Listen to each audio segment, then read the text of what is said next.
ರೇಣುಕಾಸ್ವಾಮಿ ಕೊಲೆ ಪ್ರಕರಣದಲ್ಲಿ ಜೈಲು ಪಾಲಾಗಿದ್ದ ಪವಿತ್ರ ಗೌಡ 6 ತಿಂಗಳ ಬಳಿಕ ಇವತ್ತು ಬಿಡುಗಡೆ ಆಯಿತು. ಹೈಕೋರ್ಟ್ನ ಆದೇಶದ ಪ್ರಕಾರ ಅವ್ರ ಮನೆಯವರೆಲ್ಲ ಅವ್ರನ್ನ ಬರಮಾಡಿಕೊಂಡ್ರಂತೆ.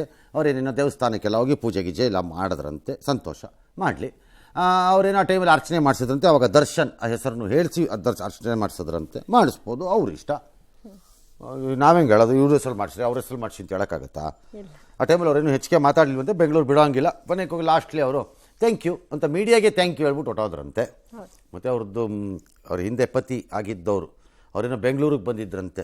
ಅವರು ಏನೋ ಮಾತಾಡಿದ್ದಾರೆ.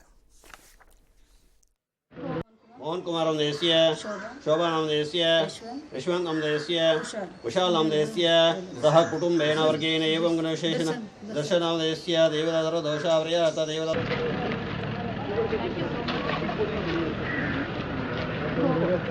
ಫ್ರೈಡೇನೇ ಆರ್ಡ್ರ್ ಬಂತು, ಅದಕ್ಕೆ ಲೇಟ್ ಆಯಿತು ಅಂತ ಹೇಳಿದ್ರೆ ನಿನ್ನೆ ಏನಂದರೆ ಕೋರ್ಟಿಂದ ಕಾಪಿ ಏನಂತಂದರೆ ಬರೋದು ಸ್ವಲ್ಪ ಟ್ರಾಫಿಕಲ್ಲಿ ಲೇಟ್ ಆಗಿದ್ದರಿಂದ ಇವತ್ತು ಪವಿತ್ರ ಗೌಡ ಅವರು ರಿಲೀಸ್ ಆಗಿದ್ದಾರೆ. ಸೊ ಇದು ರಿಪೋರ್ಟಬಲ್ ಜಡ್ಜ್ಮೆಂಟು. ಸೊ ಆ ಒಂದು ಕಾರಣಕ್ಕೆ ನಮಗೆ ಜಡ್ಜ್ಮೆಂಟ್ ಕಾಪಿ ಕೂಡ ಸ್ವಲ್ಪ ಡಿಲೇ ಆಯಿತು. ಅದರಿಂದ ಏನಂತ ಖುಷಿ ಆಗಿದೆ, ತುಂಬ ಚೆನ್ನಾಗಿ. I am feeling very happy and the thing is ಆ ದೇವರು ನನ್ನ ಮಾತು ಕೇಳಿದ್ರು. ಕೇಸ್ ಸಾಲ್ವ್ ಆಗಿಬಿಟ್ರೆ ಸಾಕು ಅನಿಸುತ್ತೆ. ಯಾರು ತಪ್ಪು ಮಾಡಿದಾರೆ. ಹೈಕೋರ್ಟ್ನ ಆದೇಶ ಪ್ರಶ್ನಿಸಿ ಸುಪ್ರೀಂ ಕೋರ್ಟ್ಗೆ ಮೇಲ್ಮನವಿ ಸಲ್ಲಿಸೋದಕ್ಕೆ ಗೃಹ ಇಲಾಖೆ ತಯಾರಿ ನಡೆಸಿದೆ. ಹೀಗಾಗಿ ಬಿಜಿಎಸ್ ಆಸ್ಪತ್ರೆಯಲ್ಲಿರುವ ದರ್ಶನ್ಗೆ ಟೆನ್ಷನ್ ಅಂತೆ. ಗುರುವಾರದವರೆಗೂ ಚಿಕಿತ್ಸೆ ಮುಂದುವರಿಯಲಿದೆ. A6 ಜಗದೀಶ್ಗೆ ಬೇಲ್ ಸಿಕ್ಕರೂ ಶ್ಯೂರಿಟಿ ಸಿಕ್ಕಿಲ್ಲ. ಹಾಗಾಗಿ ನಟರನ್ನ ನಂಬಿ ಯಾರು ಮೋಸ ಹೋಗಬೇಡಿ ಅಂತ ಜಗದೀಶ್ನ ತಾಯಿ ಆಕ್ರೋಶ ಹೊರಹಾಕಿದ್ದಾರೆ. ರೇಣುಕಾಸ್ವಾಮಿ ಕೊಲೆ ಪ್ರಕರಣಕ್ಕೆ ಸಂಬಂಧಪಟ್ಟ ಹಾಗೆ ಏನು ಈಗ ಜಾಮೀನು ದೊರೆತಿದೆ, ಅದಕ್ಕೆ ಸಂಬಂಧಪಟ್ಟ ಹಾಗೆ ಸುಪ್ರೀಂ ಕೋರ್ಟ್ನಲ್ಲಿ ಅಪೀಲ್ ಮಾಡಲಿಕ್ಕೆ ಪ್ರಯತ್ನಗಳನ್ನು ಮಾಡಲಾಗ್ತದೆ. ಅದ್ರ ಬಗ್ಗೆ ನಾವು ಪ್ರಸ್ತಾವನೆಯನ್ನು ಸರ್ಕಾರಕ್ಕೆ ಸಲ್ಲಿಸ್ತಾ ಇದ್ದೇವೆ.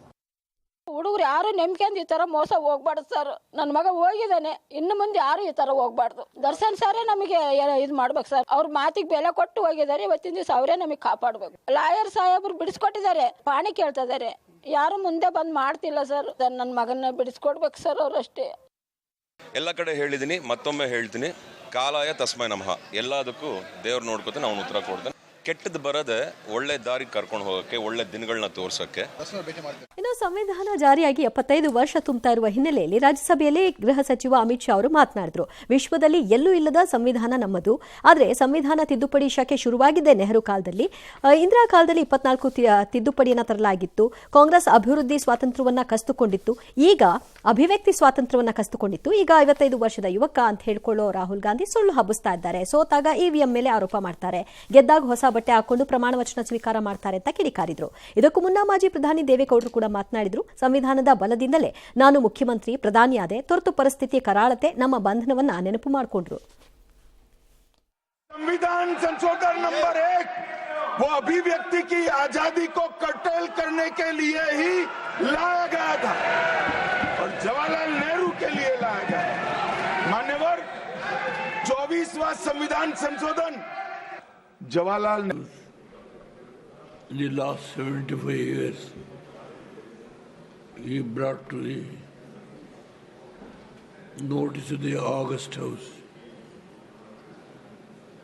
I am not going to react on these issues. Sir, only one word I appeal to the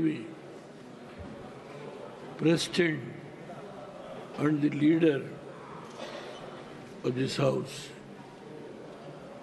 Now the ಪ್ಲಾನಿಸ್ಟೈನ್ ಪರ ಬ್ಯಾಗ್ ಹಾಕೊಂಡು ಹೋಗಿದ್ರಲ್ಲ ಮೇಡಮು, ಜಸ್ಟಿಸ್ ಫಾರ್ ಇದು ಅಂತ. ಇವತ್ತು ಬಾಂಗ್ಲಾದೇಶ್ ಅಂತ ಏನೋ ಬ್ಯಾಗ್ ಇಟ್ಕೊಂಡು ಹೋಗಿದ್ರಂತೆ. ಇಟ್ಕೊಂಡು ಹೋಗ್ಬೋದು, ಒಂದೊಂದು ದಿನಕ್ಕೂ ಒಂದೊಂದು ಊರ್ದು ಹಾಕೊಂಡು ಹೋಗ್ಬೋದು, ಅದೇನು ಪ್ರಾಬ್ಲಮ್ ಅಲ್ಲ. ಅದೊಂದು ಸ್ಟೈಲ್ ಆಗ್ಬೋದು. ಹಿಂದೂ ಕ್ರಿಶ್ಚಿಯನ್ರ ಮೇಲಿನ ದೌರ್ಜನ್ಯದ ವಿಷಯ ಎತ್ತಬೇಕು, ಬಾಂಗ್ಲಾದೇಶದಲ್ಲಿ ಚರ್ಚೆ ಮಾಡಬೇಕು ಅಂತೆಲ್ಲ ಬಿಟ್ಟಿದ್ದಾರೆ. ಜಮ್ಮು ಕಾಶ್ಮೀರದಲ್ಲಿ ಪಂಡಿತರನ್ನು ಮಾರಣ ಹೋಮ ಮಾಡಿ ತಲೆ ಕತ್ತರಿಸ್ತಿದ್ದಾಗ ಕತ್ತೆ ಕಾಯ್ತಿದ್ದವರೆಲ್ಲ ಮಾತಾಡ್ತಾರೆ ಇವತ್ತು. ನಾನು ಅವ್ರಿಗೆ ಹೇಳಿಲ್ಲ, ಜನರಲಿ ಹೇಳ್ತಿರೋದು ಆಸ್ ಎ ಪಾರ್ಟಿಗಳು ಏನು ಮಾಡ್ತಿದ್ರಂತೆ ಅವತ್ತು. ಇನ್ನೊಂದು ದೇಶದ ಜೊತೆ ಮಾತಾಡಬೇಕು, ಅದು ಪ್ರಶ್ನೆ ಬೇರೆ. ನಮ್ಮ ದೇಶದಲ್ಲೇ ನಡೀತಿತ್ತಲ್ಲ ಈ ಮಾರಣ ಹೋಮ ಅವತ್ತು. ಆಗ ಉಸಿರಿತ್ತಲ್ಲ, ಯಾರುವೇ ಉಸಿರಿಲ್ಲ. ಸಿಖ್ಖರನ್ನ ರಸ್ತೆನಲ್ಲಿ ಜುಟ್ಟಿಡ್ಕೊಂಡು ತಲೆ ಕತ್ತರಿಸಿದಾಗ ಉಸಿರೇ ಎತ್ತಲಿಲ್ಲ, ಯಾರೂ ಎತ್ತಲಿಲ್ಲ. ಹಾಕ್ಕೊಳ್ಳಿ, ಅವ್ರವ್ರ ಇಷ್ಟ. ಕಾಲ ಬದಲಾದಂಗೆ ಅವರು ಚೇಂಜ್ ಆಗ್ಬೋದೇನೋ, ಮರ್ತುಬಿಟ್ಟು ಹಳೇದನ್ನೆಲ್ಲ. ಈ ಮಧ್ಯೆ ಅವನು ಯಾರೋ ಪಾಕಿಸ್ತಾನದ ಮಾಜಿ ಸಚಿವ ಅಂತೆ, ಫವಾದ್ ಹುಸೇನ್ ಚೌಧರಿ, ಹೆಡಿಗಳ ಜೊತೆ ಪ್ರಿಯಾಂಕಾ ತಲೆ ತಿರಿ. ಅಯ್ಯೋ ನಿನ್ನ ತಲೆಗೆ ಇಷ್ಟು ಬುಡುಬುಡಿಕೆ ತಗೊಂಬಂದು ಯಾರು ಹೇಳಿ? ಏನು ತಿಂತೀಯ ನೀನು? ಅಯೋಗ್ಯ. ನಿನ್ನ ದೇಶದಲ್ಲಿ ನೆಟ್ಟಿಗೆ ಇದು ಮಾಡ್ಕೊಳ್ಳೋಕೆ ಜಾಗ ಇಲ್ಲ, ಇಲ್ಲಿ ಬಂದು ಇನ್ನೊಬ್ರಿಗೆ ಬುರ್ರೆ ಬಿಡ್ತಾನೆ. ಡಿಸೆಂಬರ್ 26ನೇ ತಾರೀಕು ಬೆಳಗಾವಿನಲ್ಲಿ ಕಾಂಗ್ರೆಸ್ ಸಮಾವೇಶ ನಡೆಯುತ್ತೆ. 1924 ಡಿಸೆಂಬರ್ 26ರಂದು ಗಾಂಧೀಜಿ ಅಧ್ಯಕ್ಷತೆಯಲ್ಲಿ ಮೊದಲ ಬಾರಿಗೆ AICC ಅಧಿವೇಶನ ಅಲ್ಲಿ ನಡೆದಿತ್ತು. ಅದರ ನೆನಪಿನಲ್ಲಿ ಇಲ್ಲೊಂದು ಮಾಡ್ತಿದ್ದಾರೆ, ತಪ್ಪಿಲ್ಲ, ಅವ್ರ ಪಕ್ಷ ಮಾಡ್ಬೋದು ಅದನ್ನು. ಕೇಂದ್ರ BJP ಪರ ಉದ್ಯಮಿಗಳ ಪರವಾಗ್ಬಿಟ್ಟಿದೆ ಈ ದೇಶದಲ್ಲಿ, ತದ್ವಿರುದ್ಧ ವಾತಾವರಣ ಇದೆ.